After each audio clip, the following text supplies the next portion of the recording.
like it's never happened. Yep. Manchester United 0, Tottenham 3 now. And this is, in terms of the scoreline, as bad as it was against Liverpool. Liverpool winning 3-0 here. Now Tottenham are winning 3-0.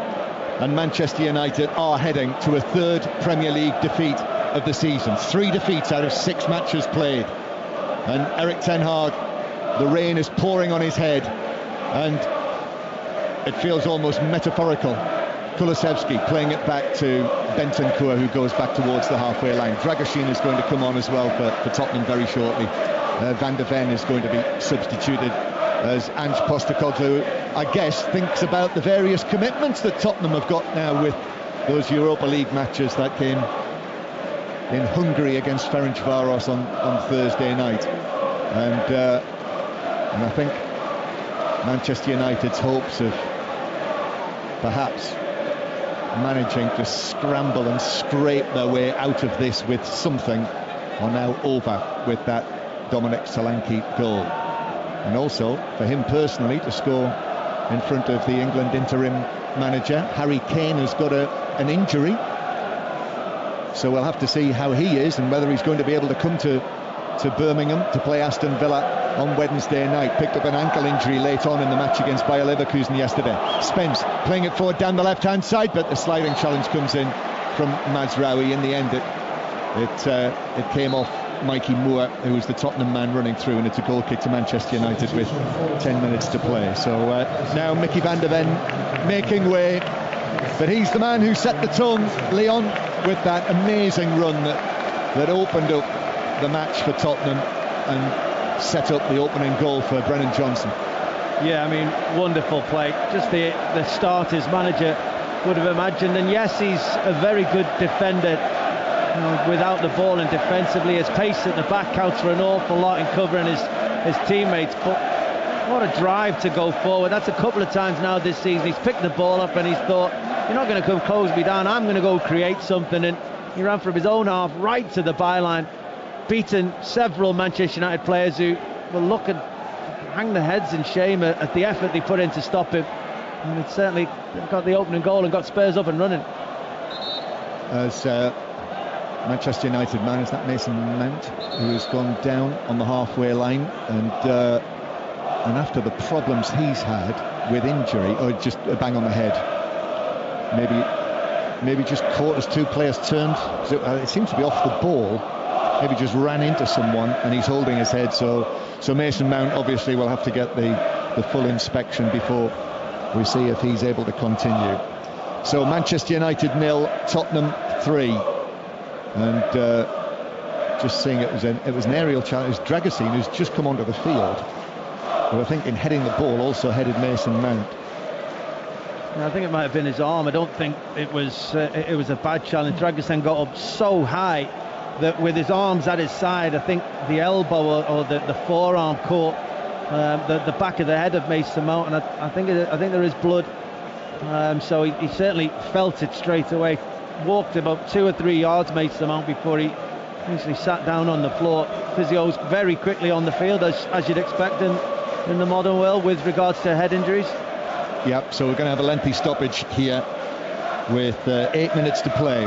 Once we wrap things up on 5 Live, 6:06, we'll follow Robbie Savage and Chris Sutton. You know what's going to dominate the agenda tonight. Manchester United, 08085 909 693, hashtag BBC 606, text 85058, so you can book your call now. All of the day's football news, all the details you will find on the BBC Sport website and app on the football pages. Phil McNulty is here today. He'll be writing about this match. Highlights on Match of the Day 2 tonight. Just wait till you see Mickey van der Ven's run to set up the Brennan Johnson goal. And every Monday morning now, the Premier League review is part of the Football Daily, with Darren Fletcher presenting that. It is free from BBC Sounds, and that's where you will find all live BBC radio. If you're an Ipswich Town fan, you want to listen back, if you went perhaps to see the match at Portman Road today, never seen them before in the Premier League, you can actually listen back to the commentary, Ali Bruce Ball and Mark Schwarzer, via BBC Sounds. Mason Mount has been bandaged up, and actually that's it. That's the end of his afternoon. So Victor Lindelof is being hurriedly prepared, I think, to come onto the field for his first taste of the action this season. But as you said, Leon, there's blood there clearly. I think it was an arm that actually caught, the Dragoshin's arm that actually caught him on the back of the head. Yeah, I think so. I mean, I'd like to see it again, but it didn't seem like he butted the back of his head, but there was certainly severe contact. Dragosin very committed to winning his first duel on the game. Yeah, he has Sarr down the right hand side, but he's not going to be able to keep that in. Slides all the way through on this now wet surface and behind. So Manchester United, until they get Lindelof onto the field, in actual fact it's going to be Amad Diallo who's going to come on. So Lindelof has put his green bib back on, and Amad Diallo is going to come on for the final moments of the match, and there he is, just coming onto the field now. So a goal kick to Manchester United, but looking around the place now, with the rain pouring down on Old Trafford, the scoreboards, those electronic scoreboards, the thin boards on the upper tiers of the stands with the scoreline on them in black and white. Manchester United 0, Tottenham 3. It's another bad day for Manchester United, yet another bad day for Erik ten Hag after the disappointments, the poor performances, the poor results of last season. This is, well, frankly, it's no improvement. Ball to the edge of the penalty area and Tottenham clear it away. Played forward by Bergvall. This is for Mikey Moore, the bustling 17-year-old, to chase down the left. Two Manchester United men with him, and in the end Mazraoui deflects off him and out of play for a throw into Tottenham 10 yards away from the corner flag. It is now Aston Villa 1, Tottenham 1 in the 4:30 kickoff in the Women's Super League. Lots of midweek commentary for you, some big games, exciting names. Arsenal against Paris Saint-Germain on Tuesday, 8 o'clock. Aston Villa against Bayern Munich, 8 o'clock on Wednesday. And Porto, Manchester United in the Europa League. 5 Live, the place to listen to that, 8 o'clock Thursday night. Manchester United with Amad Diallo, then Christian Eriksen lifts one forward through the middle for Højlund to chase, but Pedro Porro is able to get himself in between Højlund and the ball, brings it down. It's played back by Bentancur to goalkeeper Vicario, then up to Kulusevski, who I must say has really caught the eye today, playing in the midfield role, gives it to Bergvall, and the Swede is going to have a goal from 23 yards or so, but it flies away over the top of the crossbar. We did wonder, didn't we, Leon, whether Bissouma might have started this match in midfield? But yeah, Kulusevski's been excellent. He has. I was very fortunate to go in and speak to him, interview him last season. Did you? I was, yeah. And he was talking to me about how he's played a lot of time in the wide areas for Spurs, but in a few months, in a few seasons' time, he'll be that attacking midfielder. He'll play centrally, feels that position suits him more, and I can certainly see why today. What an outstanding afternoon of football he's had. Yep. And a goal to boot, the middle one of the three, Johnson, Kulusevski and Solanke. So Brennan Johnson, 4 goals in 4 matches, Kulusevski's first of the season, Solanke 3 in 3 after failing to score in his first 4 appearances for Tottenham after a big fee.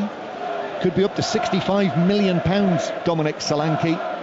Tottenham club record fee as Diallo plays it forward for Garnacho, who takes it down into the full-back position. Empty red seats are appearing in the home sections all over Old Trafford. Eriksen curling it in. Højlund on the stretch, couldn't get a contact on it. And it will dribble all the way through, even though Casemiro's trying to keep it in. He has kept it in. Casemiro plays it back to Mazraoui. Amad. Then Mazraoui. Casemiro's still over there on the right-hand side. Here's the cross, but it hits Spence and bounces out of play for a throw-in. 3 minutes to play. Aston Villa now leading Tottenham 2-1. Rachel Daly has scored the second for Aston Villa. So Villa have turned it around there, but not so Manchester United here against Tottenham. Goals early in each half, and then that clincher from Solanke. Manchester United. Cross from the right from Casemiro. Diallo on the edge of the box. Now Garnacho. Garnacho puts his foot on the ball, drags it back, plays it centrally. Eriksen. But everyone knows that the game is up now, and the questions will soon begin to Erik ten Hag, who will try and bring you live during 6:06 on 5 Live as Porro just heads it back to Vicario, has to stretch and keep it in on the dead ball line. And he is. This is no beating about the bush. It's the bleeding obvious, isn't it? He is under pressure. Absolutely, and you wonder whether he'll bring the red card into it and say we're playing with 10 men, because I can tell you, I think the sending off, yes, it kind of finished United for a long period, but Spurs were so dominant. Garnacho into the area, shoots off Porrell, punches down for Spurs were so dominant in that first half that saying United went down to 10 men takes a bit of the edge off what Spurs did to Manchester United in the first half. It takes the feel of the dominance away when you say 10-man Manchester United, because Spurs were battering Manchester United when it was 11v11. Play's been abandoned in Bristol, so Australia have won on the DLS method as Eriksson takes this corner, which is headed away on the edge of the 6-yard box by Solanke. So Australia in the end winning by 49 runs in the deciding match to win the series 3-2. We'll have more on that at the end of this match. Manchester United vainly putting together another attack, trying to put some pressure on, trying to get our goal back. It's a matter of pride now as much as anything else. But Amad Diallo then conceding a free kick. But for Manchester United, 3 defeats out of 6. They'll still be in the bottom half of the table after this match. And games away to Porto, away to Aston Villa. That's a 5 Live commentary next Sunday afternoon. Home to Brentford, away to Jose Mourinho's Fenerbahce in the Europa League, away to West Ham after that. These are testing times for Erik ten Hag. Played forward by Pedro Porro for Solanke, who's in, and it's saved by the right leg of Onana, and then Sarr heads wide from 6 yards. There were defenders back actually between him and the goal, that headed wide, could easily have headed in number 4. Oh, it should be 5-0. I mean, that should have certainly been a goal. There's been more chances in the game that should have put this scoreline as even more convincing than 3-0. That certainly should have made it 4. But they've had enough chances in this game. 1v1, half volley from the halfway line, right through the centre of Manchester United's 2 defenders. Solanke just ran through and was expecting, he was looking around for contact, for someone to tackle him. No one was there, and Onana, you said would be busy in this second half, has been, made a brilliant save. Garnacho for Manchester United. It's his ball in field, Romero reads that. And Tottenham, without their captain, without the inspirational Son, you wouldn't know that one of their most important players, arguably their most important player, was missing from this today. Eric, what's the score? Or Gary, what's the score? As ball played in towards the edge of the penalty area, but sliding in, Højlund puts it wide. I guess that is directed towards Gary Neville. Yeah, I think it was De Ligt who just actually wasn't it? Who missed that ever at the front post. He won the ball, stepped forward, tried to get in the penalty area. Bodies in there has been something United haven't done all too often. Get players inside the opposition penalty area. Just couldn't direct it on target. Manchester United 0, Tottenham 3. Robbie Savage and Chris Sutton very much waiting to take your calls. 08085 909 693 as Kulusevski latches onto another loose ball, just glides across, plays it forward to the blonde-haired Bergvall, whose pass is deflected through the middle all the way through to Onana. And if you've just switched on, if you're able to watch the highlights tonight, you will be staggered by the number of chances that Tottenham have had in this match. When you see it, a little bit like I was when I watched Chelsea against Brighton last night. Hadn't really appreciated, because I was on the move to Wolves yesterday, just how many chances Chelsea had in that match. And Cole Palmer, who scored 4, probably have had 8. Tottenham have had 23 attempts on goal, 10 of them on target, compared to 11 for Manchester United, 2 of them on target. Xerxes had that chance in the first half, didn't he, that Vicario saved well, but Tottenham were so superior as Kulusevski battles for it down towards the dead ball line. Manchester United clear it to the halfway line. I think you're right, as Casemiro hits a pass forward, but the offside flag is up. I think you're right. I think Erik ten Hag will point to the red card.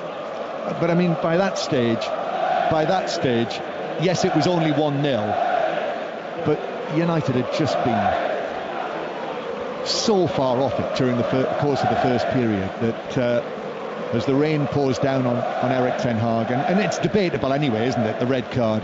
You know, I'm sure Manchester United fans will feel that it should have been a yellow, not a red, but it was a red, and he had to go. But it kind of feels irrelevant to the scoreline. Yes, Manchester United may have been able to get momentum, and 11v11 in the second half hurt Spurs a bit more, but you don't feel so, because Spurs started the second half as they finished the first half. They came out, cut right through Manchester United. They were just clinical.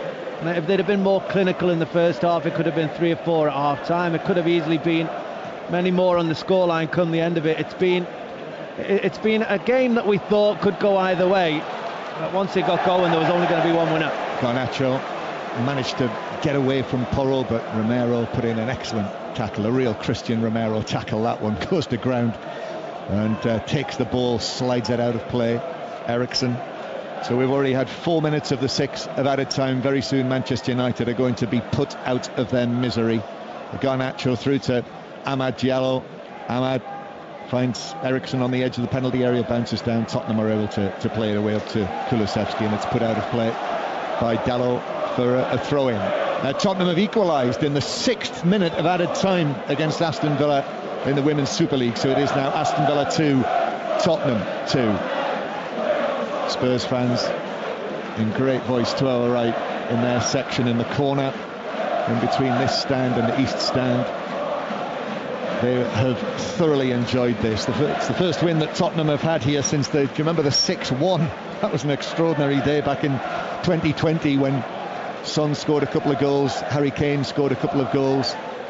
Here's Højlund turning, Diallo flicks it forward, and then it's spectacularly volleyed downfield by Porro, and actually Kulusevski gets here first for this one, ahead of Diallo as well, and it goes back towards Bentancur, sweeps it across field, right-footed. Now Mikey Moore comes in field, right foot shot from him, narrowly wide. Mikey Moore so close to scoring what would have been his first senior goal for Tottenham, and that would have been some goal. Oh, it would have been special. It would have put the icing on the cake for Tottenham. He's so close, cuts inside onto that right foot, bends it in the far corner, and because Onana's a full stretch, we all just expected it to hit the back of the goal, but didn't miss by much. Brilliant pass from Bentancur. He's had a good afternoon of football. Kulusevski's been brilliant. Brennan Johnson, goal and an assist. Some wonderful performances out there today for Tottenham. And there's the final whistle. What a sorry day for Erik ten Hag and for Manchester United in the Old Trafford rain. Another awful defeat for the Manchester United manager.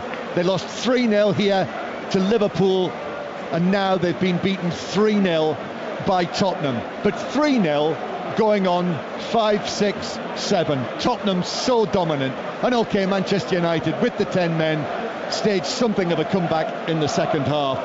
But for Manchester United, that's 3 defeats in the Premier League now this season. 2 defeats here at Old Trafford. They're in the bottom half of the Premier League table. Their captain's going to be suspended. They've got tough fixtures to come. It looks bleak. It really does. What can you say about Manchester United except that, I think they're exactly where they probably are at the moment. They're in the bottom half. They're a team that aren't seemingly going in the right direction. On this performance, you've just mentioned all the fixtures moments ago that they've got coming up.